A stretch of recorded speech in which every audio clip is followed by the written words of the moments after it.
ladies and gentlemen, and welcome here as we continue on the short track spree for the MSRA Reaper Speedlab Truck Series.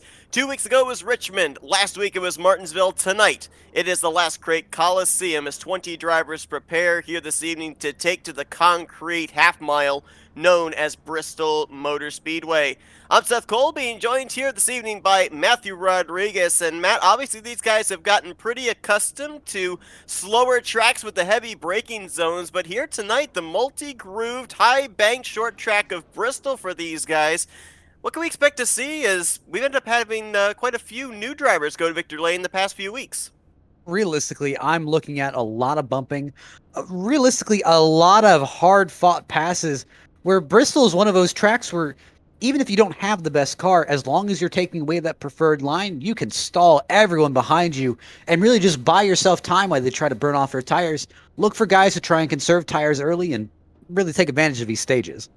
Going to be 200 laps here this evening for these drivers. We do have a staged caution in this race. We'll get to that in just a moment as Christopher Pfeffer makes it an all-Christopher front row, as he'll have the 99 Christopher Hill, former winner of the season, alongside him. And Pfeffer is the highest in the point standings right now without a victory. Three-time winner Boyd Hogan rolls off on the outside of row number 2 alongside of Casey Tucker. Noticing a lot of names up here towards the front that we've seen week after week up here inside of the top 5 leading laps. Do you see Bristol Motor Speedway as another track here tonight where we'll see a first-time winner this season?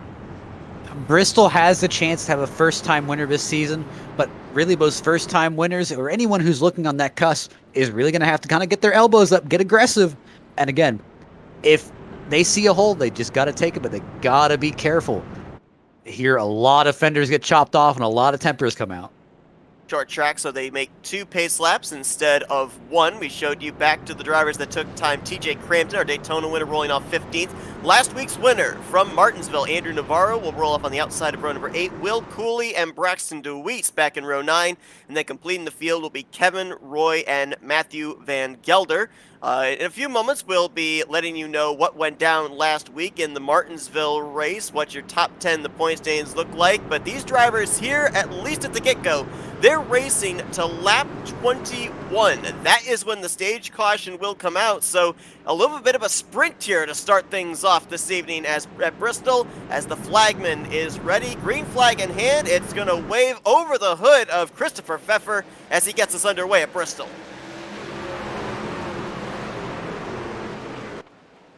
Looks like Kenny Brady's fallen back to the back of the field. Not exactly sure what happened there. Kenny Brady, former winner this season, a driver that is really trying to make his way up into the top 10 in the point standings. Got off to a very slow start at the beginning of the year. Ran into trouble last week at Martinsville as well. So might be some strategy, just dropping to the back, trying to stay out of trouble as we get ourselves single file pretty much all the way back through the top 10. You got to drop back to around 11th place where Hassler, Knopf, Navarro, they're all double wide. One thing that you remarked on before we came on the air was the fact these drivers are taking to Bristol during the daytime as opposed to nighttime. So obviously a couple more things these drivers have to worry about with the slicker conditions than if we were under the lights. Absolutely. With a track temp of 110, it is definitely feeling a lot slicker on that track than I think some of these drivers would prefer. But again, they've had some time. They're tuning their setups to it. I think we're really not going to see very much intense racing as you see Tanner Love go around. That is going to bring out the caution. We saw it happen live. Tanner Love was battling at the time with Corey Hassler in the 25. Up and got the wall quite a bit there with his machine, and yellow flag and away for the first time here today on lap number 5. Let's go back and see what happened. I'm afraid it was a good return of our friend Gapwack. It was close, but definitely some assistance there. Talked about the fact that Bristol Motor Speedway, very much so a multi-groove racetrack. Was seeing drivers in practice utilizing the high line, utilizing the inside line as passing opportunity. Here's a look at the contact, and yeah, you're definitely right. Some space could be seen between those two. A little bit of a late movement maybe by, I think that was the 42 of Andrew Navarro that was actually trying to make that pass. So maybe caught the 28 of Tanner Love out just the least little bit, but still, nonetheless, Sends him around. He loses all that track position. Another thing, too, we're talking about with the slicker conditions, that's going to wear down the tires. What about if you go spinning at a track like this? How much wear and tear does that put on those Goodyears? Because these drivers here tonight have 4 additional sets waiting for them on pit road, aside from the ones they start on. I mean, do you absolutely have to come down pit road, take on a new set of tires if you're Tanner Love? Realistically, you kind of have to look at it like this. Right now, if you just got spun around, almost like Tanner Love had, but Corey Hassler gave him a little bit of assistance with, your tires are probably pretty toasty at the moment, and those hot tires are not going to be doing you any favors on any of these restarts. So you kind of have to make a strategy call. Is it worth it to come in, lose a set of tires in a 200-lap race, just get those fresher tires, still but back down the temp, have a little bit less wear? Or is it kind of okay to suck it up a little bit, take the bad tires here at the first thing, ride out to the stage or ride out to maybe lap 50-ish, then put on new tires to stay on strategy? Well, mention the fact that Christopher Pfeffer coming into this race is the highest in the point standings, 3rd to be exact, without a race victory, a 3-time runner-up this season, including last week. We didn't have coverage of the Martinsville race, but Andrew Navarro took the checkered flag in that one, also ended up winning the stage. Pfeffer finished in 2nd, and TJ Crampton finished in 3rd place. 7 drivers led laps in that race, 5 of which led more than 20 laps. Navarro led the most with 87. And for Andrew Navarro, that was important for him as well, because he was slowly working his way up week after week into the top 10 in the point standings. With that victory last week, he's now pretty solidified 7th in the point standings, currently a total of 62 points out of the points lead. And this is a series, as we've documented week after week, the fact that it is top 10 in the point standings, regardless of how many times you've gone to victory lane, that are going to make it into the playoffs. If this were a win-in-your-in system, Kenny Brady would already be in, but he's not. He's sitting 16th on the outside looking in. And that really puts the pressure on some of these drivers who really can't take a week off. They really need to be pushing these setups to the absolute maximum. And again, having the correct race strategy. Where, hey, a fast setup's not going to win you this race. You have to have the balance of both. Top 3, Pfeffer, Tucker, and Hill get single file. Nathan Jurgensen moves into 4th as Boyd Hogan trying to make his way around Agnell Phillip. Instead, he's going to slot back into the 6th position. Boyd Hogan, 3-time winner this season, but TJ Crampton, who went to victory lane at Daytona the season opener, he's been doing a good job of keeping him honest. Navarro and Theodore. And the caution's going to fly again. John Theodore in the 27's going to get the worst of that, facing the wrong way off of turn number 4. I was about ready to talk about Andrew Navarro working his way up all the way, really just trying to work his way up the track, and he got extremely loose in turn 3, caught the truck, but unfortunately when he caught the truck, he had nowhere else to go but in the left rear of John Theodore. And Theodore definitely paid the price. Definitely did. That was a battle at the time. Inside of the top 10, I believe it was around the 8th position. And now John Theodore going to drop all the way back to the tail end of the field due to that contact. We'll go on board here with Kenny Brady. Andrew Navarro and Kenny Brady, both teammates. We've seen in the past that they definitely rely on long run setups, so no surprise to see that Andrew Navarro was slowly, methodically working his way through the field. And you see right there, he knew he was in trouble with that truck pushing up, trying the best he could to make sure he didn't get up into the left rear quarter panel of John Theodore. But unfortunately, there's not a whole heck of a lot of space here, especially off the corner at Bristol Motor Speedway. Yeah, Bristol's one of those unforgiving tracks. When you make a mistake, you have about a second, 2 seconds to correct it before it really goes wrong. And props to Andrew Navarro for catching it. However, when he caught it, unfortunately, there just wasn't enough room. If he was a single car, would have been fine. Unfortunately, double wide, and unfortunately, this does not work. Got a couple of trucks coming down pit road. Tanner Love, who was involved in their first caution, as well as John Theodore, who was involved in this most recent yellow flag. They're coming down to probably get some repairs done. One thing that I don't think we're going to see in this one, especially since we're only now 6 laps away from that said stage caution, that we've kind of seen at the bigger tracks in the past are drivers undercutting when that stage yellow comes out, giving up those stage points to get track position once we go back green. Not really, I don't think, going to be the case here today for 2 reasons. Number one, it's only 20 laps, and as we can see, two cautions in, and we're almost to that stage caution point. But also, you come down pit road and try and undercut here, you're going to come out one, if not two laps down. So you just can't play that kind of strategy here at a track like Bristol. I really have to feel for Love and Theodore. Really, those two drivers epitomize why some drivers love Bristol and why some drivers hate Bristol.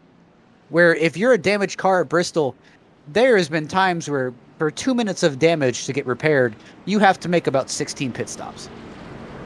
And unfortunately, you just barely have enough time to ride to your pit stall and get that damage barely fixed before it is time to go to make sure you don't get lapped. And that is the pain of being a damaged car here. While the guys up front, they have clean fenders, all you need is tires, they are loving this. They are able to stay up front, take advantage of that track position. Green flag back in the air. Christopher Pfeffer has been really good at keeping them in his rearview mirror, getting good jumps. He'll have them stacked up double wide for second place. Tucker on the top. Wrecking 3!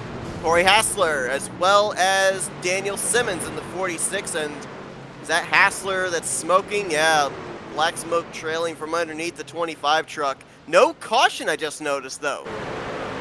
Yeah, but they're still green, which is a little bit surprising, but the WZO just got a little bit in the back of the 46, knocked him up the hill. It was just enough to make sure that the 46 got a little bit uneasy in the rear. And when he was trying to catch it, he tried to send it high a little bit, but unfortunately right into the door of Cody Hassler.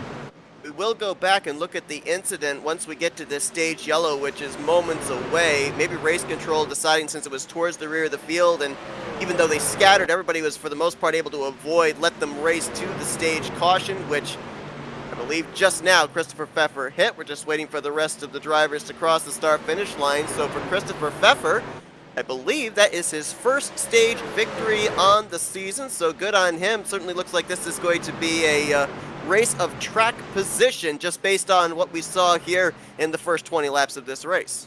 And no, I'm just looking at it right now. It looks like Cody Hassler, looks like his day might be done. Saw the engine smoking on that. I believe about a 30-minute repair. He's not totally out of this race, but usually when that engine goes, a lot of drivers end up packing that up. Stage caution out. Third caution of the day. We'll now go back and see what did not bring out the yellow, but certainly was an incident.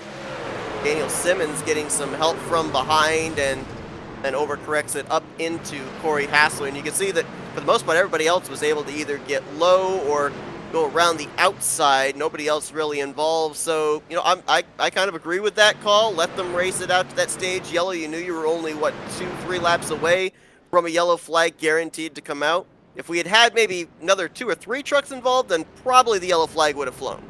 Absolutely, and definitely an unfortunate day, but Cody Hassler has taken it behind the wall. He is done for the day. So definitely a tough break, but again, still a little bit of races left where you can really start and try and bounce back. You mentioned the two drivers that had run into issues in the beginning stages of this race, John Theodore, the 27, and Tanner Love in the 28. A big thing for both of those drivers as well was the fact that getting involved in those incidents took them out of stage points. They were both running inside of the top 10 at the time that the contact ensued between Andrew Navarro for the first incident and the second incident that we documented with the 27 car, 27 truck. Andrew Navarro, make that John Theodore, didn't necessarily need the stage points. He's 5th in the standings coming into this one, but it certainly would have helped him to stay ahead of the cut line. On the flip side, though, you got a guy like Love, who is currently sitting outside even the top 25 in the point standings. I mean, think of what even 2-3 stage points would have been able to do for him in his quest to try and get up there around the cut line before we get to the end of the regular season. I'd still say I'm a little bit out on the kind of strategy here. Maybe I'm one of those old school guys that I'd rather have new tires and get points, but definitely when you're in a tight points battle, it's worth it to kind of take the hit. Try to stay up as high as you can. Just get 1 or 2 points. I mentioned a couple of drivers had come down pit road under the second yellow flag. John Theodore was one of them, and he elects to stay out and be the leader when we go back green. Pfeffer, for the first time today, will now be restarting in second, with Casey Tucker, Christopher Hill, and Agno Phillip the top 5. Only 10 laps difference between Theodore's tires and Pfeffer's tires, and I have a feeling that maybe Theodore wasn't pushing it nearly as hard there on that last run, so he might actually have something to keep Pfeffer at bay on this upcoming restart. He might. But as you notice, it's starting to get a little bit darker overhead, so you got to be wondering, do some of these guys have that setup ready for this cooler track temps?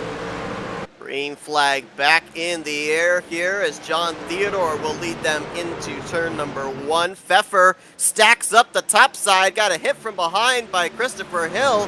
Not sure if he was trying to brake to get in between the 27 and the 82, but he's going to power around the top, and now we're going to have a big wreck going into turn 1. Oh, they're flipping. They are. That is Theodore. Is that Navarro, I believe? Kenny Brady is in that. John Theodore is still flipping. He's still flipping. My goodness. At least a half dozen trucks collected up in this one. John Theodore, from leading this race to completely demolished there through 1 and 2. Let's go back and see what happened. This all kind of culminated off a turn 4. It didn't end until we got to the center of 1 and 2. It really looked like the 82 of, my apologies, the 82 of Casey Tucker kind of got in the back bumper of the 27 of John Theodore. Just got him a little bit loose, but it looks like John Theodore may have overcorrected just a little bit. And again, I don't blame him. You usually don't expect to get hit in the back. Overcorrected just a little bit, launched up the track, and unfortunately, that's where a majority of the issues started, and they just started stacking up behind. Kenny Brady was the 54 truck there. There you see a shot from, I believe that was the 86 of Richard Malugani. And there were more drivers that were collected up in this one that maybe we didn't originally know. Saw a yellow truck there up on the top side. You know, Christopher Hill in that 99, that nose of that Tundra makes a great snowplow. It does. Oh, it was Jurgensen, the 31 truck, that got involved there. My goodness. We normally don't use the word flip in a Bristol race, but that was about 2 or 3 trucks right there that went up and over, and no surprise, John Theodore, as soon as he came down pit road, he made the left-hand turn to the garage area. So, you know, they don't call this the last great Coliseum for nothing. Right now, it's coming down to last gladiator standing, and we're only 30 laps into this 200-lap run. Well, I didn't think it would turn into a kind of one of those battle of attrition races, but again, you got to remember, these short tracks, they end up turning into those battle of attrition races where really you got to protect your stuff. If you don't really have any damage on that front end, again, aero damage is not going to kill you here, but it's really that engine damage. You need that full power to drive off that corner. And you need to make sure that suspension all stays in one piece. If you really damage any of those, you're going to be in for a long night. One driver in particular that I think will be very happy to get off the short track spree would be Kenny Brady. He had a DNF back at Richmond. He ended up having a DNF back last week at Martinsville, and he's going to have another DNF here tonight at Bristol, as he is going to be in the garage area along with John Theodore, as we mentioned. Corey Hassler's already back there, so 17 drivers right now still scored in this race. 15 of them right now on the lead lap, and it's not going to get any easier for these guys, because next week we go to the concrete mile racetrack, Dover Speedway. I mean, these guys this week, the past couple of weeks, next week, it just seems like it doesn't matter where you look, there's a short track waiting for you. And see, that's the big thing where this series, at least to my knowledge, follows the actual Road to Pro schedule, allowing these teams to perfect their setups.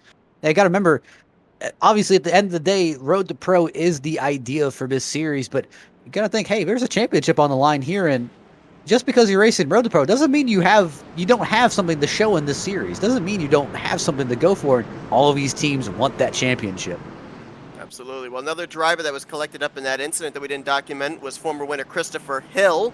He came down pit road, got some repairs done, returns back to the track, but now he's outside the top 10 after spending pretty much the majority of this race up to this point up inside of the top 3. Christopher Pfeffer gets us back underway. Agno Phillips swings around the outside of Andrew Navarro. Boyd Hogan looks to do the same in that battle for third. I have to ask, I mean, at what point do you see these drivers really starting to take it down a notch, or just kind of riding and feeling out this track, or has it already happened?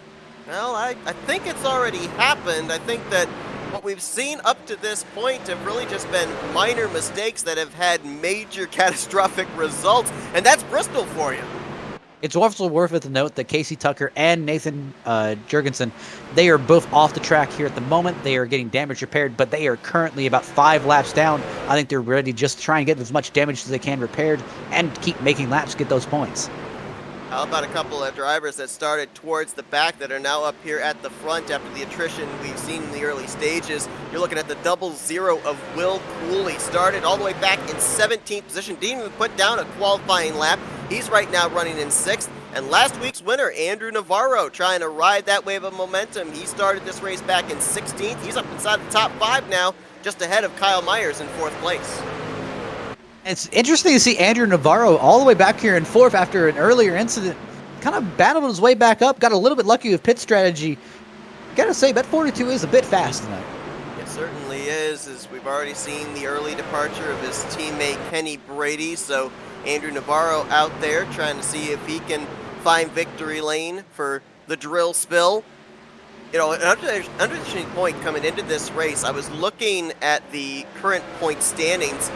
There's a pretty sizable gap above the cut line and below the cut line. Alan Dobbs, who isn't even in the field here tonight, comes into this race as the 10th and final driver currently above that cut line. Brandon Andrews, who is also not in the field here tonight, he was 11th in points coming into this race, 24 points behind the cut line. With both those drivers not in the field, it's going to be interesting to see, you know, if there's going to be any moving and shaking of the point standings around that cut line here tonight, if the points gap will grow, if it will decrease.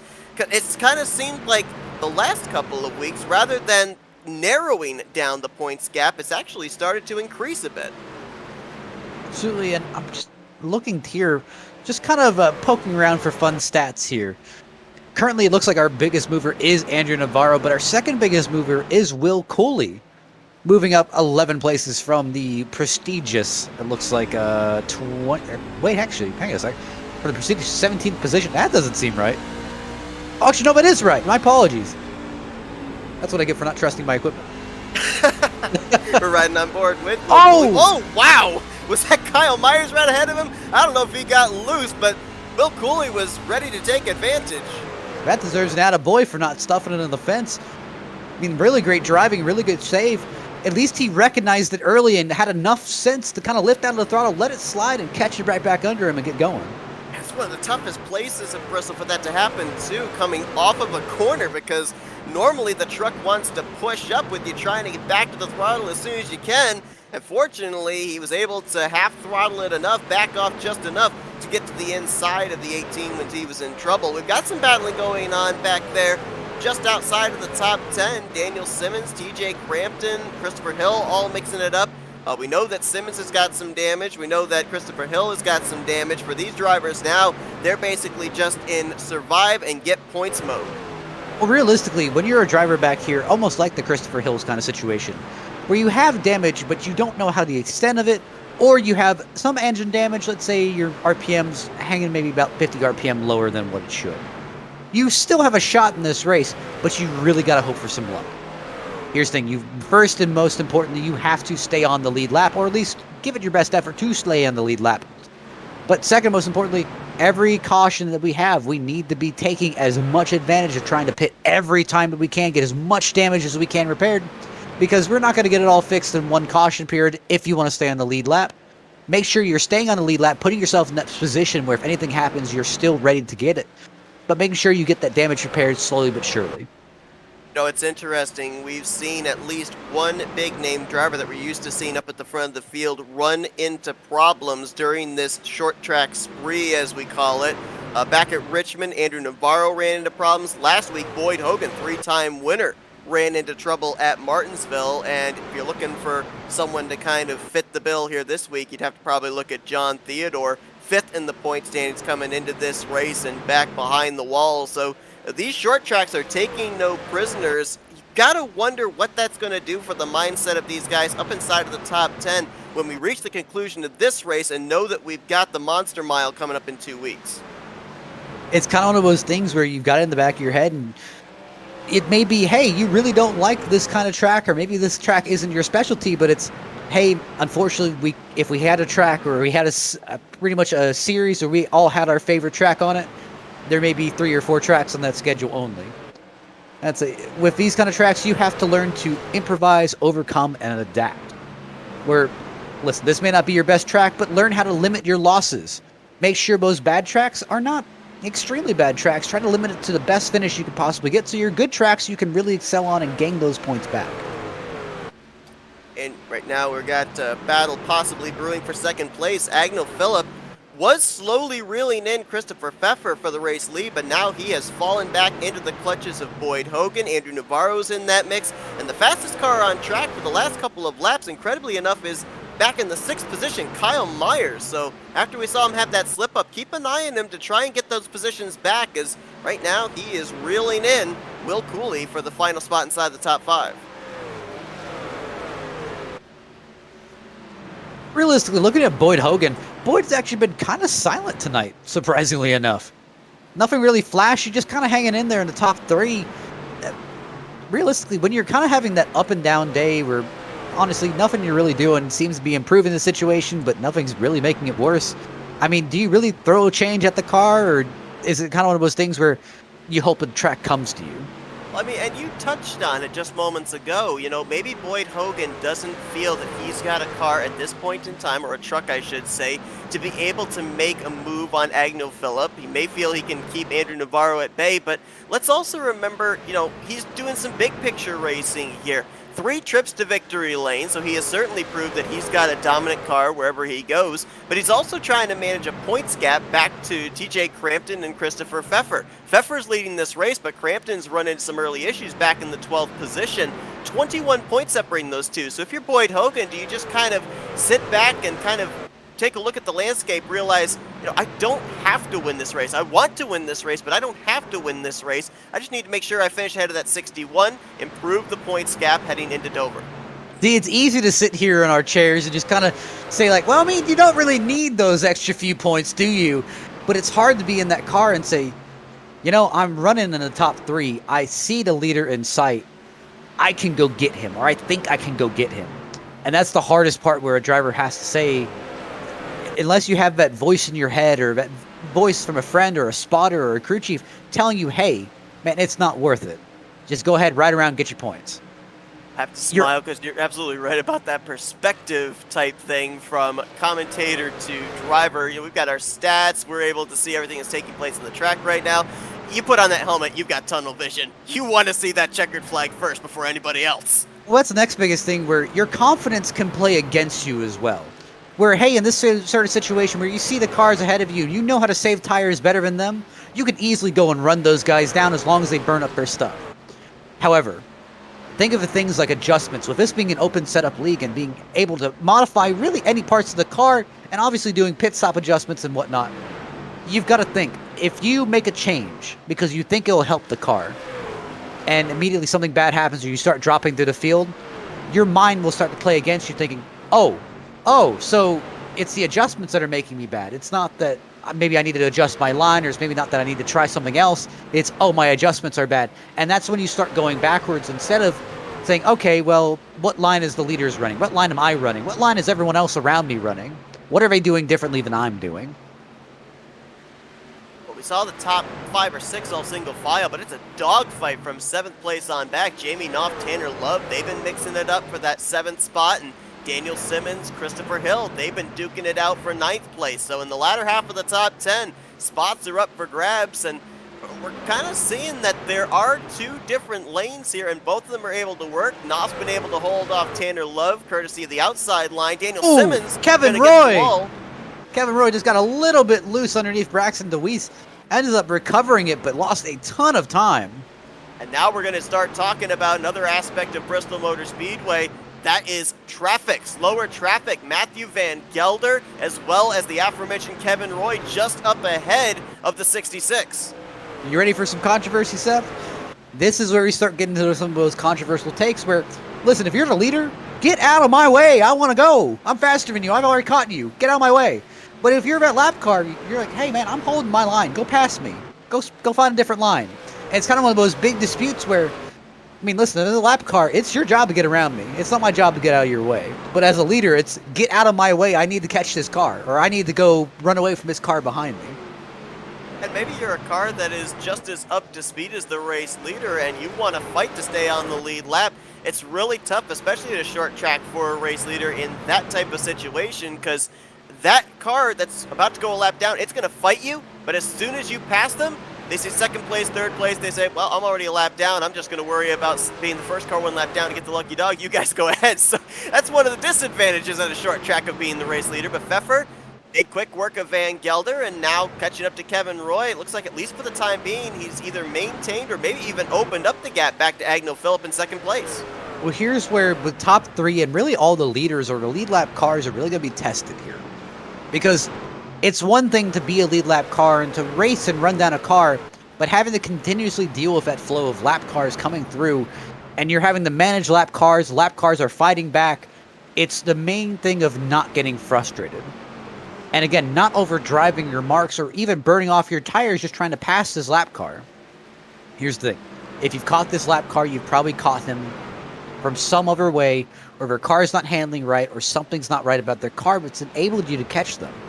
However, if you start getting angry, start overdriving in the corner, I'm going to drive in deep, and I'm going to make sure I drive on off, you're going to burn off that right front, you're going to plow just like that lap car, and you're going to hang with them the entire race. Looks like we've had a couple of things take place here in the last 5 laps or so. Jamie Knopf, I think, ran into a small problem. He got passed by Tanner Love and Christopher Hill from 7th now back to the 10th position. And we also just saw what I'm assuming is an unscheduled stop for the 8 of Braxton DeWeese. He's been running off the pace ever since we went back green, and he's going to be at least 3 laps down, maybe more, once he returns back to the racetrack. So it has not been a good evening so far for the 8, as with Kevin Roy getting put a lap down just moments ago, 12 drivers on the lead lap at this point in time, and got to wait about maybe another 5 seconds for Christopher Pfeffer to catch up to the next driver, which would be our Daytona winner, TJ Crampton. What's the saying? When it rains, it pours. That's unfortunately how it goes for most damaged cars, and most cars that maybe just are not comfortable or maybe just don't have the pace today. Unfortunately, when it rains, it pours. When it gets worse, or when it gets bad, it just continues to get worse. But I'm really looking at this battle between Navarro, Coley, and Myers. They are really all hounding each other. Navarro cannot get away from Coley, though. Again, not. We saw Navarro try the top side. That didn't work. Cooley's now up to the outside line trying to get a run. He might get to the right rear quarter panel. He does. Got down his the nose. back straightaway. He's got his nose there. Navarro does not look set on that bottom line. So I'm really looking. I remember watching him early in the race really drive down deep into that corner, and it aided him on that short run, but I'm really wondering how much he's toasted that right front off and how much he's toasted that right rear off. Gonna have to wave the white flag of surrender as Cooley goes by for 4th, Kyle Myers into 5th, and Navarro will now slot back into the 6th position. Got a long ways back before you get to 7th place Tanner Love, so he can just ride for the time being. 86 laps in, 115 laps to go. I'm assuming that these drivers, if we remain green, would not have to use the remaining sets of tires on pit road, wouldn't have to use all of them, but they have to at least make one pit stop before the conclusion of this race. That much we know. Question is, when do you make it? They've gone 63 laps into this run, 113 laps remaining, so theoretically, we might be looking, if these guys split it in half, of them coming to pit road somewhere in the next 20 to 25 laps. That's where it starts getting a little bit complicated. Oh, it looks like Braxton DeWeese just called it that they ended up pulling it behind the wall. Again, that's already four cars out of this event. And you got to think, for cars like Chasey Tucker and Nathan in the 31, that really kind of opens the door for them to slowly start picking off points. And almost like Daniel Simmons, really start picking off points. And hey, it may not be a good day, but it could always be worse. Daniel Simmons coming down pit road, this time actually in the 46 truck. So might be trying to get some damage repaired. I believe about 20 laps ago, you can see the damage on the right front. So they will go to work on trying to pull out that fender. Tough break there for Braxton DeWeese, 27th in the point standings. He's only made 2 starts previously this season, only 1 top 10, to his credit, and not going to be a top 10 here this evening. Ooh. Right now, he is scheduled to finish in 15th if Casey Tucker and Nathan Jurgensen are not able to return to the track. They still sit on pit road getting damage repaired. You know, you really need to watch Andrew Navarro here. He is struggling with that car. I'm starting to feel like I'm a little bit spot on with my assessment there. I think he's burnt off that right front and he's in turn burnt off that right rear. I think the setup in that car is just a little bit too loose. It's definitely great for the short run, but that long run speed is not there. Well, you just saw it fishtailing off of turn number 3, so definitely dealing with the loose sensation off the corner. There it is again off of turn number 4. So has his hands full for sure. You know, brought up the point of these drivers potentially having to think about making their final pit stop of the day under green flag conditions. Now, it definitely throws a monkey wrench into the fact that this is at a short track where you are guaranteed to lose at least 2 laps with said pit stop. So most of these drivers would probably want to stretch it as far as they can possibly go to make sure they don't get caught out with an untimely yellow. But in the case of the 42 of Andrew Navarro, I mean, you would have to assume he'd be one of those drivers that would want to get to pit road as soon as he possibly can to make an adjustment. So he's basically right now in hang-on mode. It's just a matter of how much longer does he have to hang on. This is one of those, again, when it rains, it pours, where it's not a great situation. It looks like Christopher Hill might have caught the wall there a little bit, didn't he? I heard someone in the wall. He's on pit road, so very well might have. But same thing with Navarro where, listen, you're already in a down situation. You got to look at it like this. Is it worth it? Will I continue gaining more time staying out in the same tires that I am right now? When I see the 46 just blitzing by me on brand new tires, I mean, that kind of tells you my story, which is if I get brand new tires, I try to undercut this. If I can tighten this car up a little bit, if I can drive a little bit more conservatively, I could probably use my advantage a little bit, try to get maybe a little bit of a lap advantage, hopefully getting a little bit of a position advantage where when my tires end up falling off, I can end up kind of going at a net positive. However, go ahead. Oh, go ahead. But you also have to kind of look at it like this. It's now a driver confidence issue. As you see Andrew Navarro start working his way down, it's a driver confidence issue. If you no longer have the confidence to drive in that corner the same way you've been doing every time, that's when your lap times and your track position will start suffering. Because, again, if I'm not confident this car is not going to go on that fence, I'm not going to hold it down like I am. Here's Navarro coming down pit lane, giving up what was at the time the 5th position, the 6th position. He's going to drop down at least outside of the top 10, and as mentioned, he is going to fall at least 2 laps down to race leader Christopher Pfeffer. Pfeffer came into this race 3rd highest of the drivers that had led laps this season, had 119 laps led to his credit prior to this evening, captured the pole, has been out in front the entirety of this thing, looking for his first win on the season, but he is not laying down the fastest lap times right now. Will Cooley and Kyle Myers, 2.5 seconds back.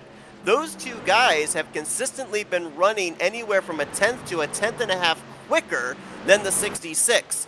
We're going to have less than 100 laps to go at this point in time. I don't know if they've got enough time to be able to reel him in, but if we're looking for drivers that have really good long-run setups and can maneuver through traffic without losing momentum, you'd have to probably look at those 2 drivers in particular.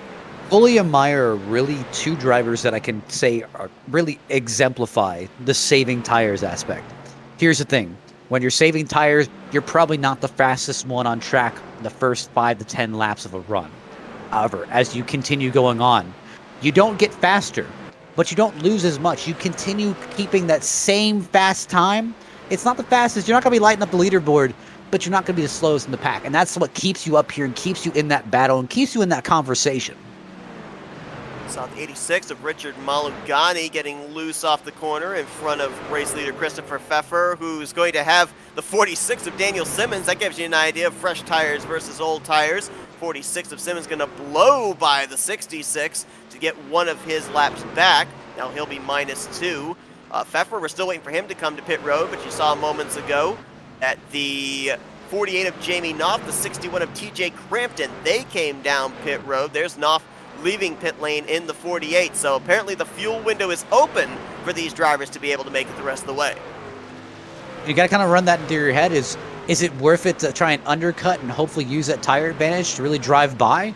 Or is it worth it to kind of stay out longer, hope maybe for a caution to give you the track position advantage, give you a lap advantage even, and take the fresh rubber later on, but possibly be a sitting duck to people who have new tires and can end up driving away? Agno Phillip running on a part-time schedule right now in the second spot. He's got about a second and a half between himself and race leader Christopher Pepper. Phillip as well, a driver that has been up there consistently in the top 5 week after week, but is still yet to take a checkered flag, as I believe the 66 might be indicating he's coming to pit road. Well, no, he just ran low to allow the fresher tires of Knopf to be able to get around him. That's the thing. That really will help you as a lead lap car with cars with newer tires, which is controlling the lane. I mean, again, don't battle the cars on new tires. All you're doing is just exacerbating your situation. You're making it worse. Really let the cars on new tires by, run your own race, run your own pace, try to save what you can for your strategy. Got a number of drivers on pit road now. We saw Boyd Hogan coming down pit lane, Pfeffer coming down, and he was behind Tanner Love. So 3 drivers that have been up inside the top 10 most of the day coming down pit lane. Pfeffer, who has dominated this race since the drop of the green flag, turns the race lead over to Agno Phillip. Here comes Kyle Myers in the 18 down pit road. It really puts Angel Phillip in control here. Now it's going to be a big question of how much longer is he going to stay out. Will Cooley coming down to the attention of his crew. Looks like right now we're waiting on 4 drivers to complete this cycle. Phillip, Malugani, as well as Kevin Roy and Matthew Van Gelder. And then everybody should be good to make it the rest of the way. Agno Phillip, mentioned him on a part-time schedule. I'm wondering if he's going to run it as far as he possibly can, because he's got nothing to lose. If you get a caution to come out, you've trapped all but 2 drivers a lap down. If you end up not having the strategy work out in your favor and you give up time on these old tires, well, you're on a part-time schedule. You're not running for points, not running for the championship. So why not experiment with something like that? And honestly, those guys in that part-time schedule really have the ability to scare some guys. Where, hey, they're looking out for points. They're looking out for, hey, I can't have a bad day, or I need to have a good day. Or those part-time guys, honestly, if you can scare those full-time guys into thinking that you'll do something to hurt them, they will be more inclined to let you by. Or honestly, just kind of let you by in hopes that you will end up wrecking yourself and hating them. Either way, you end up getting by. Kevin Roy's coming down pit road this time, so we're now waiting on Phillip, Malugani, and Matthew Van Gelder. Van Gelder right now is the only car scored 1 lap down at this point in time. Malugani is right there in your shot. He is the truck just ahead of race leader Agno Phillip, just barely on the tail end of the lead lap. When things cycle around, though, Matt, taking a look at who's running where of the drivers that have already pit, Andrew Navarro right now is being scored the highest of the drivers that have made a pit stop. So coming to pit road earlier than Pfeffer, we'll have to see once everything cycles around if that might have been the race-winning move. Realistically, it's going to be the race-winning move if he can control the wear on that right side. I'd really be kind of curious to learn what the tire really, what both the tire temps and also the wear were on those right side tires. 'Cause I'm betting if he didn't tighten them up this run, it'll probably be about lap 150, 170 where we start seeing identical issues. Gap between Navarro and Pfeffer right now about 3.5 seconds. That translates to when Navarro was going into turn 3, Pfeffer was coming out of turn number 2. Phillip is in this time. We're now going to be waiting on the 86 of Richard Malugani, who I believe is staying out an extra lap, so he should be able to come around and get himself a lap lead here this evening at Bristol Motor Speedway as we draw close to 75 laps to go. We thank you for joining us here tonight, the 8th race of the season for the MSRA Reaper Speedlab 200 at Bristol Motor Speedway. These drivers will have Easter weekend and then an off week next week before they head to another concrete racetrack, the Monster Mile of Dover International Speedway. And then the following week, these guys head to another track with a very famous moniker, the track Too Tough to Tame the Lady in Black at Darlington Raceway. And that track Too Tough to Tame will obviously reach out and grab you if you're not too careful. Malugani, we're still waiting for him to come down pit lane. Van Gelder came down pit road, so 1 driver remains. Looks like maybe this time 86 is coming to pit road.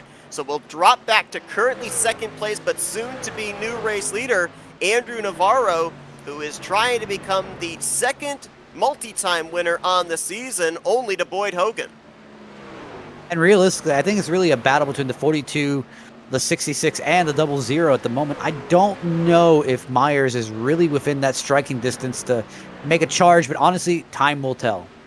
And it's interesting, you look at the strategies here of coming to pit road as soon as you possibly can or staying out as long as you possibly can. Look at how it's translated the storyline for those two drivers right there on the same straightaway. Andrew Navarro dropped all the way back to 6th position, was struggling. Came down pit road, took on the fresh Goodyears. He's now the race leader. Agno Phillip had been running pretty much second place the entirety of this race. Stays out the longest, comes down pit road the last of most of the leaders. And right now, he's fighting to stay on the tail end of the lead lap in 7th position. Still looking back through the field. Angel Phillip is actually one who looks like he really lost out on that pit stop. At least at the moment. Right now, we got to see how he cycles out, but realistically, looks like one of the biggest losers on that.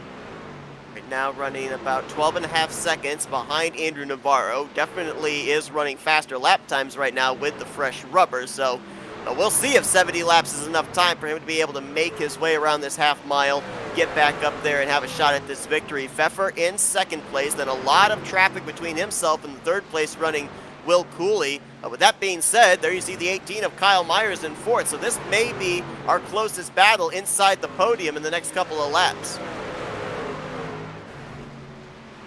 Like I said, I'm just kind of watching Andrew Navarro run, and I can tell he's trying to conserve that tire just a little bit more.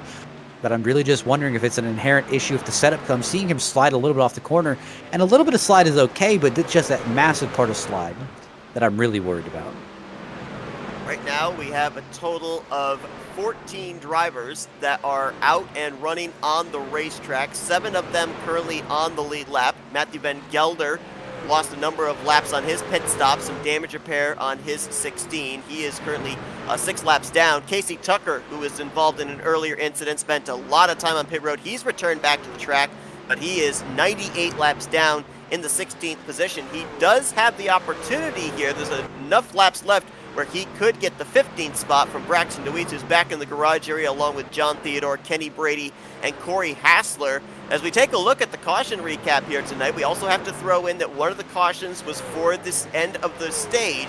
3 cautions out for cause, and in the early going, Matt, those first 2 cautions really were kind of the precursor to what we're seeing now. The drivers that are struggling, damaging off the pace were the ones involved in that. The drivers that we're seeing up here at the front were the ones that were either ahead or able to make it through the early carnage.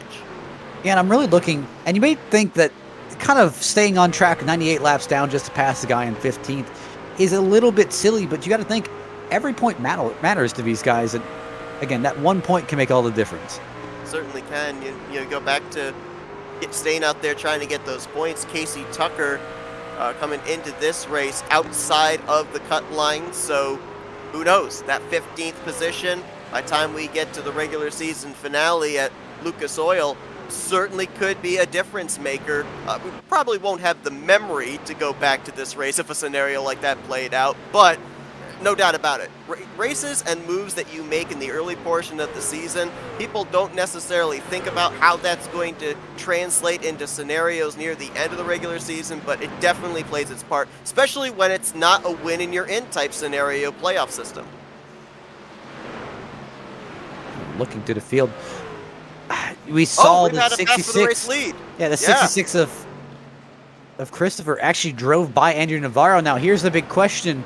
If you're Navarro, do you go on the offensive and try to really attack and try and continue keeping up that position? Or do you really kind of cut your losses trying to conserve a little bit because you know Cooley is coming? All depends on the adjustment that Andrew Navarro was able to make, I think. No, I'm looking at it right now.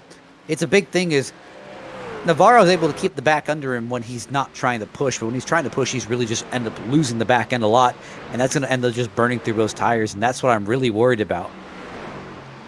Pfeffer back to the race lead. We also saw an exchange for 7th place. Tanner Love hitting around TJ Crampton. Nice recovery there for Tanner Love. Ran into some early issues in the beginning stages of this race. Was outside of the top 15 for first 30 or so laps after being involved in the first caution of the day. He's now recovered up into the 7th position, and right now first truck 1 lap down as well. So if we were to see a caution, he would be back in the lead lap and still have a shot of maybe getting up inside the top 5 in tonight's finishing results. And it shows you how quickly your fortunes can change here as well. Well, on the one end, you do have that kind of damage cycle, but you can never get out of. But obviously, with how things play out, strategy calls and the long runs, I mean, you could easily drive your way into 7th place.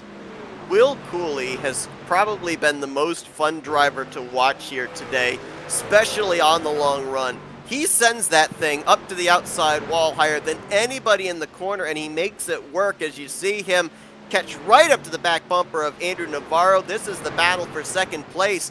Pfeffer's got a truck that can hook the bottom, but it's certainly looking like that momentum, that run you can get off the top, that straightaway speed you're able to get. Will Cooley might have a shot at this thing. If I'm Pfeffer, I'm keeping one eye out the windshield, but I'm keeping that other eye on the rearview mirror. And so that's why I keep mentioning it. Cooley, I think if Cooley didn't end up getting that so far back starting position, that he may have been in a better position. Not saying he still can't get it, but I'm saying he would have been in a much better starting point. But it's interesting, too, because we've talked about how this series has so many tie-ins to the Road to Pro, and we've asked drivers, we tell them, you've had such a fast truck, why did you start back deep in traffic? And they said, because we wanted to know how our truck was going to handle back in traffic. So that might have been the case there for that 00. I'd say mission successful in his ability to cut his way through the field, as right now, gap is a little more than 2 seconds from him up to race leader Christopher Pfeffer. And if you're Pfeffer, I mentioned, he's been really good with being able to hook the bottom. At some point, do you start changing it up and trying to figure out if your truck can run the top and match those lap times of the 00, or is he right now just kind of stuck with what he's got? Right now, if I was a 66, I'd be trying to save everything I have, because I know that the 00 is pushing to try and get to me. He is pushing every lap, trying to drive out to me, and as he continues driving on the outside line, he is burning those tires just a little bit more every lap. And with me running that low line, I'm trying to save my tires as much as I can, let it roll through the corner as much as I can. So hey, on the very off chance that the 00 man needs to just drive up to my door, listen, I got fresh tires. Riding on board here with 2nd place Will Cooley. That, I believe, is the lap machine of Matthew Van Gelder just up ahead that he's going to have to deal with. Unscheduled pit stop for the 48 of Jamie Knopf. That's going to drop him outside of the top 10 at this point in time. So unfortunate for him, a guy that came into this race inside of the top 10 in the point stands, top 5 in the point stands, as a matter of fact, 4th in points coming into this one. But we've seen it time and time again here with these short tracks. It takes no prisoners. Doesn't matter if you're running up inside of the top 5 or down outside of the top 20. If you make a mistake, it's going to get you. Absolutely. You just got to remember, I see Andrew Navarro sliding back. It looks like he's on pit road. He's on pit road, so maybe these guys couldn't make it on fuel. I would have thought they went about 86 to 89 laps on that run, and there were about 95 laps to go, so I thought probably for certain that these guys would have been able to make it on fuel. I don't think it's a fuel matter. I really think it was just a car control matter, where I saw Andrew Navarro go into, it looks like 2 or 3, and just really lose the handling on that car. And I just think that setup is more attuned to a short run setup rather than a long run setup. You saw him on short runs being so dangerous, so fast on it, but just on that long run, he really suffers. Got a heck of a battle here for 4th place. Boyd, Hogan, Agnell, Phillip. Remember we were talking about Agnell running last truck on the lead lap in 7th? Well, he's worked his way now up to the 4th position. He's still got 40 laps to work with and about 6 seconds between himself and the race leader, so there still may be time. And see, this is where you kind of need that crew chief voice in your head, or a spotter voice in your head saying, hey, listen, you're running P5. Right now, this car below you has no stake in this battle at all. But that 94 in front of you also has no stake in this battle at all. Sorry, about 94 in front of you. Listen, that is not going to make or break you for the championship. It is not worth wrecking a car over. Top 3, Pfeffer, Cooley, and Myers last time by ran 15.9s. Agnell Phillip ran a 15.7. That is 0.2 quicker a lap that he is closing in on these guys. So, boy, I'll tell you what, make your bets. Is it Cooley that's going to catch Pfeffer? Is it Myers that's going to catch Pfeffer? Because he's now on the back bumper of Cooley. Or will Agnell Phillips be able to pull off the heist of the season and get up there to snag this race win. Time is running out. It only takes them about 16 seconds to make a lap here at Bristol, and it's less than 40 to go. So that's where it kind of takes one of those we will see, and you kind of are subscribing to it and you're waiting for it, and you see Cooley is now under fire from Myers, but you got to think Myers from the bigger perspective. Does he have a fresher tires? Can he really go harder than Cooley and chase down Pfeffer, or is it kind of just all for naught and you're really just trying to make up as much as you can? Pfeffer the leader, Cooley second, Myers third, Agnew Phillip in fourth. Looks like right now the odds are in favor of us having a guaranteed first-time winner on the season. The highest former winner is Boyd Hogan, back in the 5th spot, and he is currently running almost 7 seconds behind the race leader in the 66. And that battle that we're watching for second place, that is certainly helping Christopher Pfeffer, because it's taking away Will Cooley's optimal line, Kyle Myers' optimal line. It's stifling their momentum as they were slowly reeling in Pfeffer. Now they've got about 2 seconds between themselves. Cooley. The 66, what a save. Cooley got it just a little bit loose in that corner with Kyle Myers. Myers got on by. He was packed up right on the back bumper of the 00. Might have taken some air off the spoiler of Will Cooley. Now Myers scampers away with the 2nd spot. 2 seconds difference between himself and Christopher Pfeffer. The problem right now for the 18 truck, though, is he's running similar lap times to Pfeffer. That's not going to cut it. That's the thing where you have to basically maintain this gap, but also improve upon it, and that's the difficult part. So you really have to hope that Pfeffer runs into traffic and is forced to burn up some of his tires to get past traffic, or that, again, you just suddenly become faster.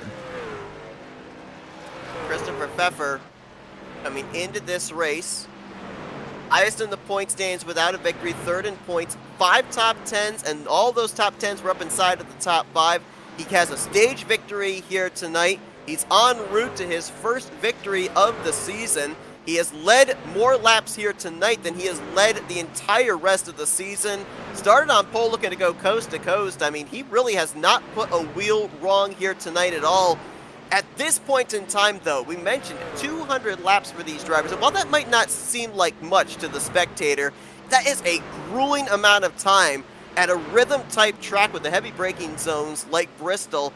This is where, I don't know if I would necessarily say fatigue, but certainly the mind starts going off in different directions of, make sure I don't make a mistake. Will the caution come out? If it does, do I have a strategy for that? You start overthinking things if you're the race leader. Not only that, it's really just brain fade starts to set in where, let's not have entered this corner 15, about say 150 laps on this exact line, and hey, this lap car is taking this line away from me. Do I remember how to enter on this other line? Am I good on tires? Am I burning these tires up? It, like I said, it just all of those thoughts that pile into your mind. And again, if they get overloaded, hey, you start to suffer. 25 to go, now 24 as Agnew Phillip, another spot picked up, trying to get the 3rd spot away from Will Cooley. That will move him up into the final spot on the podium. He's going to have another 2 seconds before he gets up to Kyle Myers, then another further 2 seconds to get up to Christopher Pfeffer. As we get closer and closer to the end of this race, the scenario for Agnew Phillip to win this race is getting closer and closer to he needs a caution. He might be at that point already. Yeah, it's going to be kind of one of those wait and sees, because I'm looking at those last lap ran. Agnew Phillip was the fastest that last lap, but again, can you keep it up and can you continue that pace all the way up to the leader? Jamie Knopf going around our race leader, Christopher Pfeffer. He has fresher tires, unscheduled pit stop, has him trapped 3 laps down in 11th place. He's going to try and see if he can get up there to Daniel Simmons to get that final spot in the top 10, but he's got about 11 seconds to make up to be able to do so. Some names up here inside the top 10 having some great runs here this evening that I think deserve some shout-outs. Kyle Myers there in 2nd, Will Cooley in 4th. How about Richard Malugani? Led a couple of laps here tonight during the Cycle Green Flag pit stops. He's 2 laps down, but in the 8th position. And Kevin Roy, saw him get into the wall, make a bit of an unscheduled pit stop in the early going, but it's worked out to his favor. He right now runs in the 9th spot. So I guess we'll call them the survivors here tonight, going to be snagging some top 10 finishes as a result of the early carnage we saw. Absolutely. Just got to slowly see some of these drivers continue on. I did notice that Myers has ran Christopher down about half a second, but I don't know if it's enough. He's also got quite a bit of traffic he's going to have to deal with as well, going around Daniel Simmons. He's got Kevin Roy up ahead, who we just saw get lapped by Pfeffer, and also we've had the 16 and Matthew Van Gelder pretty much just kind of dogging the race leader Christopher Pfeffer, so I'm almost wondering if he might play the proverbial defense against the 18 if he's able to get up there into the same vicinity as Pfeffer. You know, it's kind of funny, but Myers is technically being held up by the 46, but actually he's still running faster laps than the leader. And this is a point where Myers really needs to have some patience and really conserve that car, because when you start getting impatient, you start damaging that car, and you really start damaging your chances. Like that, he just ran a slower lap. Yeah, it looked like he got a little frustrated there, or his truck certainly got out of shape behind the 46 of Daniel Simmons, who, by the way, does have fresher tires than Kyle Myers as well, which is why he was able to put up that fight and keep the 18 truck at bay. Now he's going to go around the 89 of Kevin Roy.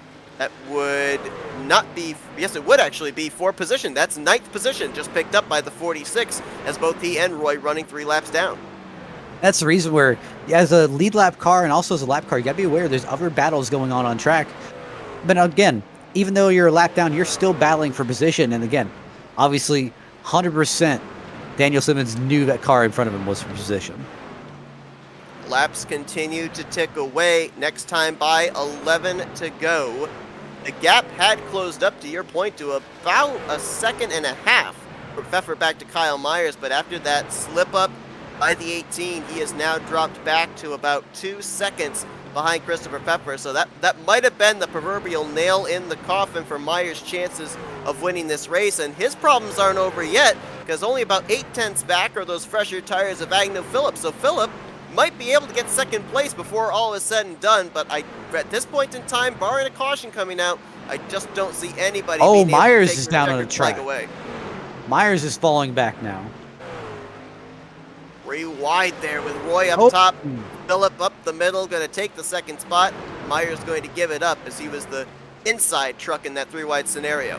Realistically, Myers, I think right now he just ended up burning off his stuff trying to get past that lap truck, and that's what we've been talking about all race, is picking and choosing your battles right then and there. That was not a battle he needed to take. Even if, again, you had the leader in sight, you're tracking down a leader, but just not burning up your tires, because, again, you're going to end up losing so much more out of that.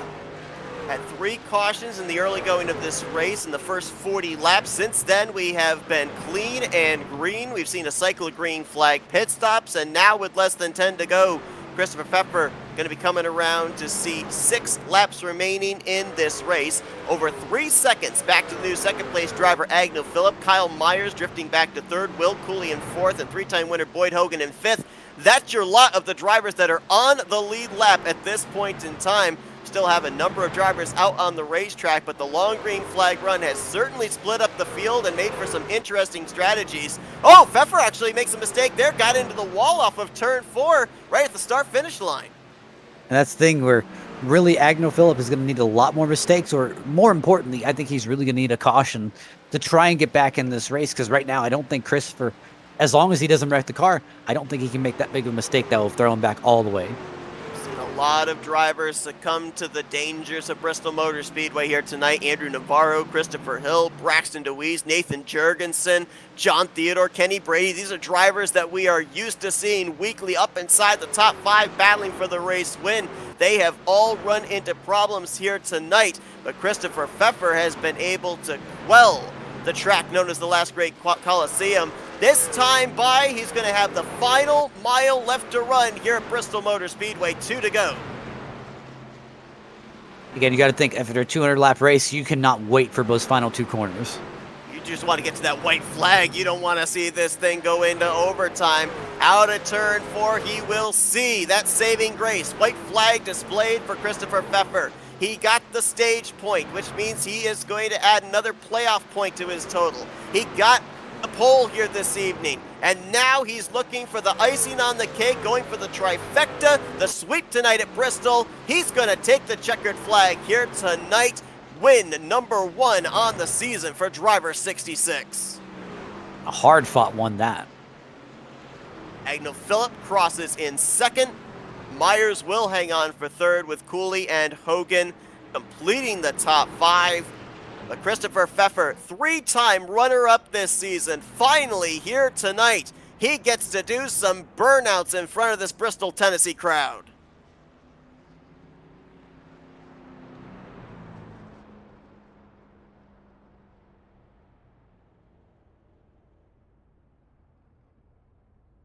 Pfeffer came into this race, as we mentioned, third in the point standings, 49 points out. He got the stage victory, those 10 points for the stage win as well. Will be interesting to see what the gap's going to be between himself and points leader Boyd Hogan heading into Dover in a couple weeks' time with the dominating performance he put on tonight. You got to have your mind on that, where obviously Boyd Hogan does not want to give that up. I think these drivers, for the most part, had about 2 sets left down on pit road. So go ahead, use up what's left of those Goodyears. Like he actually just used up the engine as well. Might have to have his crew come out and push him back to pit lane into victory lane circle. You don't need it anymore. He'll be fine. Yeah, well, I pity the crew because they're going to have to push him up the ramp to get to victory lane. The victory lane's right on top of the infield care center. I'll be fine. Let's take a look at the finishing results from this evening's event. What a race here tonight at Bristol. The carnage it's known for taking place in the early stages, the strategy it's known for taking place in the mid to latter stages. Pfeffer with the victory. We gave you the top 5. Tanner Love ran into early issues. Nice battle back for 6th. TJ Crampton there in 7th. So only 2 position separation between himself and Boyd Hogan. Again, continuing to keep the 3-time winner honest in the point standings. Malugani brings it home for 8th. I believe that might be his best finish on the season. Daniel Simmons in 9th. Kevin Roy going to bring it home in 10th. But then we go outside of the top 10. And again, as I mentioned, just so many big names that we're used to seeing at the front running into problems here tonight. Navarro, 13th. Hill in 14th. DeWeese in 15th. Jurgensen, Theodore, Brady. I mean, for Theodore and Brady, they didn't even make it into the second quarter of this race. Yeah, I think that is a huge hit to both them and their points, and also their playoffs hopes. Corey Hassler, he ran into an issue. We had a couple of trucks here this evening actually up and over on their lids. You don't normally see that at a short track, but saw a little bit of everything, to be honest, here this evening at the last great Coliseum. Well, no doubt these drivers have got to be exhausted after what we saw here today, both mentally and physically, but we're going to be talking with our podium finishers here this evening. See if we've got any of them on standby here. See if we can start with our 3rd place finisher. We do have him. Let's talk to Kyle Myers.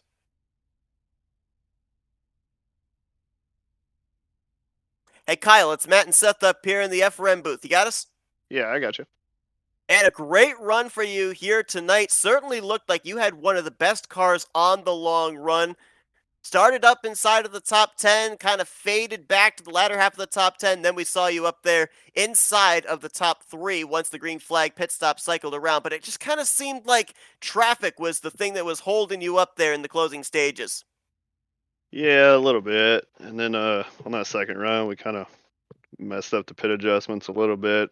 Tried running the top again and just got a little too loose trying to catch Chris there. But all in all, I mean, it was a good run, good learn. So all in all, I'm happy with it. I mean, I'll just cut straight to the point where if you thought you could have got past those lap cars, do you think you would have been able to run down Christopher? I don't know. She was starting to get pretty loose there because I was overdriving just because the pit adjustments just weren't quite it. I don't think I would have got there, but I think I could have narrowed it up a little more. Now, we ended up seeing this race kind of take on 2 aspects. Early stages of the race, everybody antsy, trying to get all the track position they possibly could, led to quite a number of yellows. We then translate into the stage caution and then going green from that point to the end of the race. obviously the early portions of this race kind of culminated into what we saw of the contenders up at the front in the closing stages. Talk about those opening laps here at Bristol, because obviously slick conditions in the daytime and a lot of really good drivers in the field. I mean, from your perspective, I mean, how were you able to make it through that early carnage? Man, I have no idea. Whenever the second caution come out there right after the stage, or whenever the caution come out right after the stage, it was, you kind of knew something was going to happen just because of, people kind of staying out, newer tires, faster guys, and the nature of Bristol. But I just tried following Boyd through it without killing him, looking in the mirror the whole time, and just seeing if we could steer through it. Luckily, we did, but I mean, it was all luck. I'll tell you that. Well, your second top five on the season. Congratulations on that. And now, Kyle, we're going to give you the opportunity to do some thank yous and shout outs to the people and sponsors that got you here.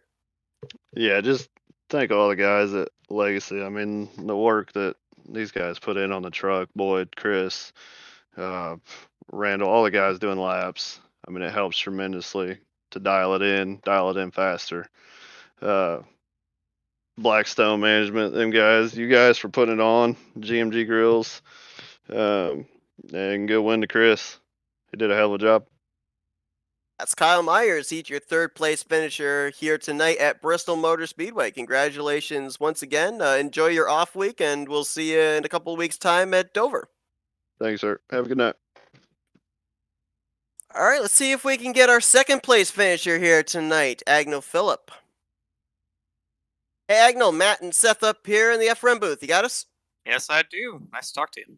Hey, man, I'll tell you what, heck of a strategy you had going on there, staying out the longest on that long green flag run during the green flag pit cycle, and then having the freshest tires at the end. You were laying down lightning fast lap times. I think we counted at least on a 10 to 15 lap run where you were running anywhere from a tenth and a half to 2 tenths faster than the other three ahead of you. Was it just running out of time for you that caused you not to be able to get up there to Pfeffer? Was it lap traffic? I mean, it certainly looked like you had the speed to get up there and maybe be able to snag this victory.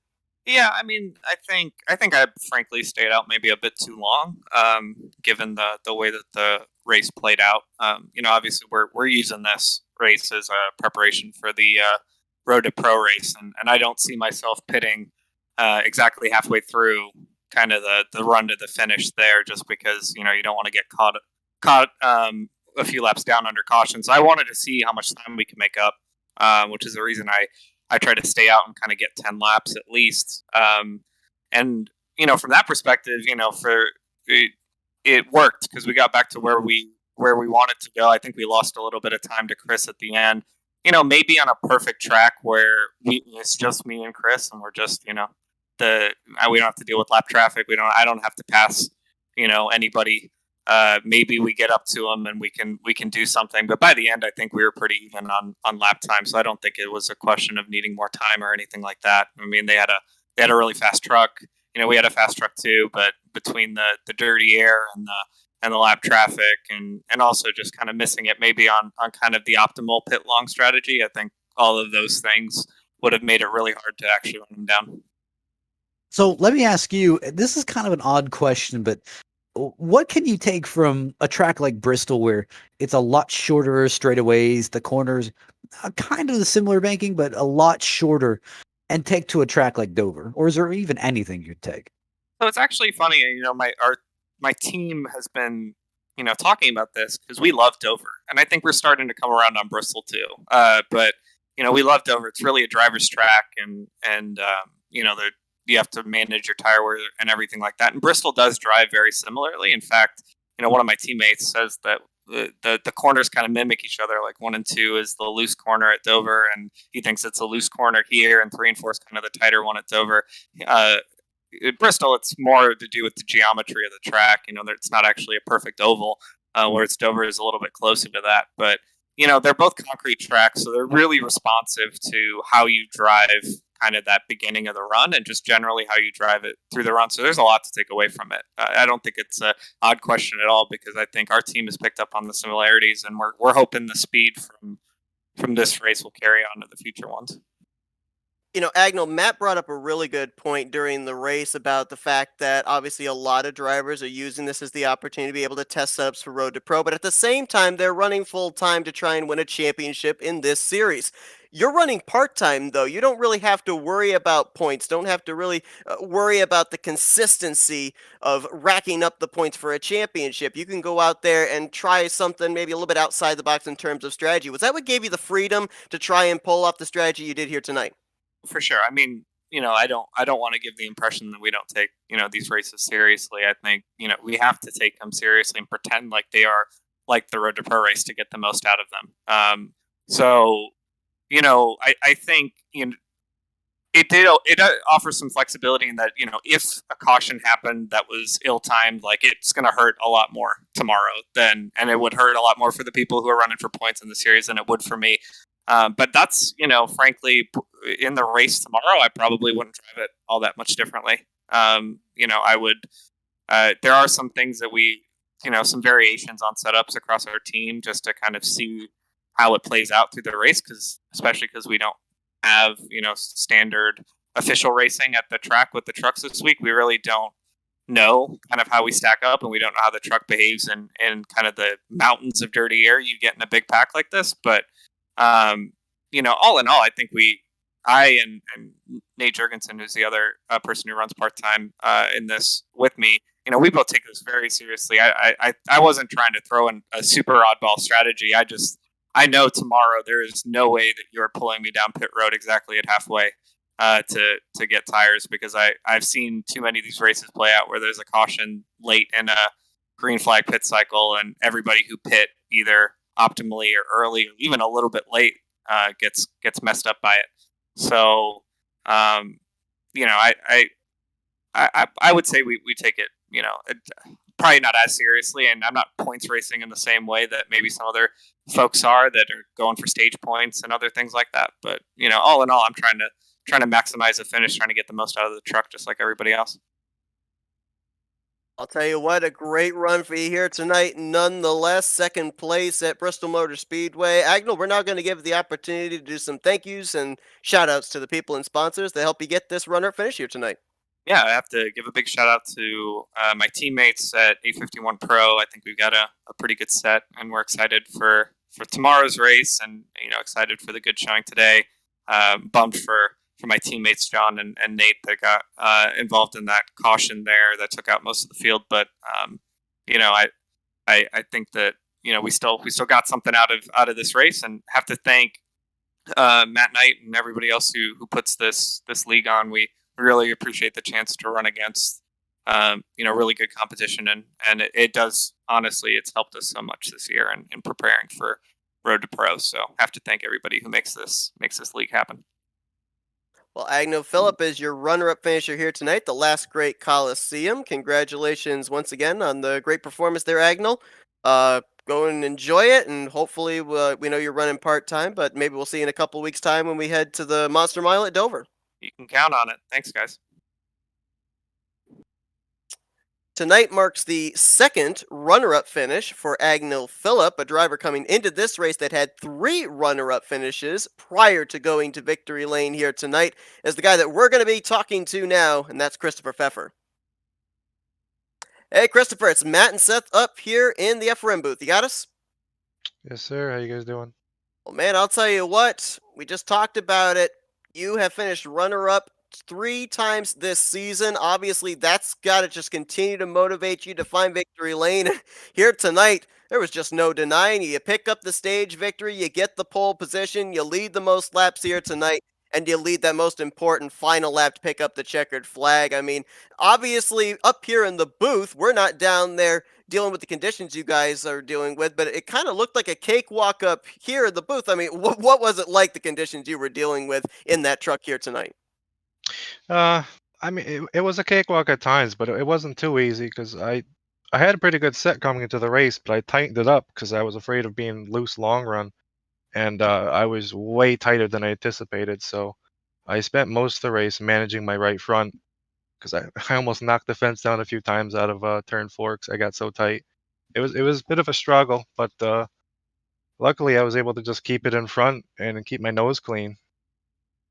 So I'll ask you the same question that I ended up asking Mr. Phillip, which is, what can you take from Bristol, a track that has a shorter straightaway, realistically shorter corners, still relatively the same layout, and take to a track like Dover? Can you take anything, or is it just kind of a wash? Nah, you can certainly take stuff. Like it's a concrete track. It's bumpy. The surface is worn out. I mean, you have to save your stuff at Dover as well. So I mean, you can have a similar driving style at Dover that you do Bristol. Obviously, getting the pole position, you had that clean air for those restarts in the early going. You get to enjoy clean racetrack for a good portion of time, but not that long a portion of time. Being a half-mile racetrack, obviously, you start catching up to slower trucks and having to deal with lap traffic. So, how difficult was that for you here tonight? Well, some of them are the race, which is all good, but 'cause dirty air was pretty bad, so it was some of them was a bit struggle to get by, and then others just let me on through, so it wasn't too bad. But dirty air is pretty bad though. So I'm going to quickly ask you here as well, based off of your finish here tonight. Came into this race 49 points out of the points lead, third in the standings. We saw Hogan finish back there in fifth, Crampton finish back in seventh, so you're going to gain some points on them. Obviously, the stage points as well going to help out in that regard. So you've been one of the few drivers that has remained pretty consistent on this short track stint, and we're going to another one at Dover in 2 weeks' time. So does the momentum keep up, and do we maybe see in a couple weeks' time taking that points lead? I mean, I'll try. I like short tracks. Anywhere I can use a break, I feel very comfortable and confident at. So I mean, just stay consistent and keep myself out of trouble, and we'll see what happens. Consistency, certainly the name of the game in this type of a series, and congratulations on putting a crooked number in that win column here tonight as well. We know you've been close numerous times this season. Finally get to do some burnouts here tonight at Bristol. Chris, we're now going to hand the mic over to you for some Victory Lane thank you, sponsors, and shoutouts. Yeah, of course. Thank you guys, obviously, for the great broadcast you guys do. Obviously, everybody at Legacy Esports, Blackstone Management, AC Avalanche, Champion Powers Equipment, Curb Records, Boyd Hogan, Chris Hill, Luis Samaso for the paint, and everybody else on Legacy that helps out.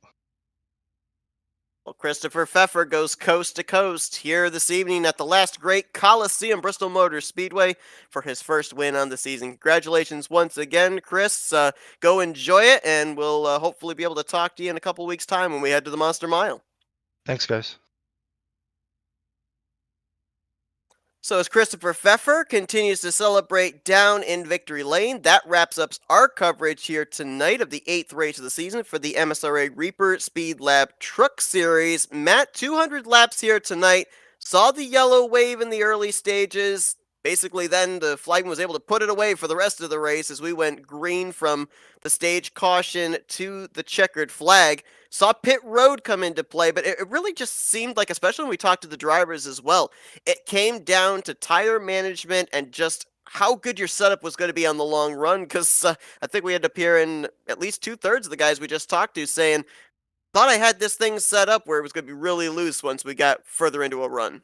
And realistically, that may have been the case a little bit earlier, but again, the track changes, it gets more rubber. And again, as the tires wear more, you really have to start searching around for different lines, because if you really keep running that same line the entire race, it'll work for one part of the race, but I can't guarantee it'll work again. It's interesting. We ended up having Boyd Hogan be very dominant at the beginning of the season, going to victory lane 3 times. But if you look back at the last 3 races, including tonight now with the short tracks, at Richmond it was Hogan with his 3rd win, but then back at Martinsville, Andrew Navarro. Here tonight, Christopher Pfeffer at Bristol. We go to Dover next week to kind of complete the quads, short tracks, if you will. Do we see another driver go to victory lane? Do we see another first-time winner? Because there were a lot of guys up here. Phillip, Myers, Cooley, that certainly looked like they could have been some drivers that could have challenged for this race win tonight had they had the track position. Do we see them up at the forefront of our screens in 2 weeks' time? I say yes, but only if they qualify. And again, if they're ready.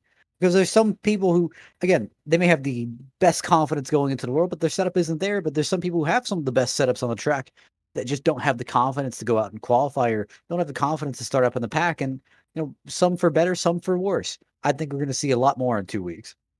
Well, we want to wish everybody a happy Easter that tuned in tonight. We appreciate you joining us on your Wednesday evening. We will be back here at Dover on April 27th. These drivers will get a well-deserved off week next week. Then they'll be back at it at the Monster Mile, just on the heels of then heading to the Lady in Black at Darlington to begin the month of May. Matt, it's been a crazy one here tonight at Bristol Motor Speedway. I appreciate you joining me in the booth. As always, as always. Once again, thanks everybody for tuning in. We'll see you in a couple weeks' time to continue on the season here for the MSRA Reaper Speedlab Truck Series. For Matthew Rodriguez, I'm Seth Cole. We'll see you guys next time as you've been watching another broadcast courtesy of the Flatout Racing Network. This broadcast is the copyrighted work of Flatout Racing Network and may not be rebroadcast, retranslated, or used in any form without the express written consent of Flatout Racing Network and iRacing.com Motorsports Simulations. Flatout Racing Network would like to thank you for your support, and we hope you enjoyed tonight's broadcast.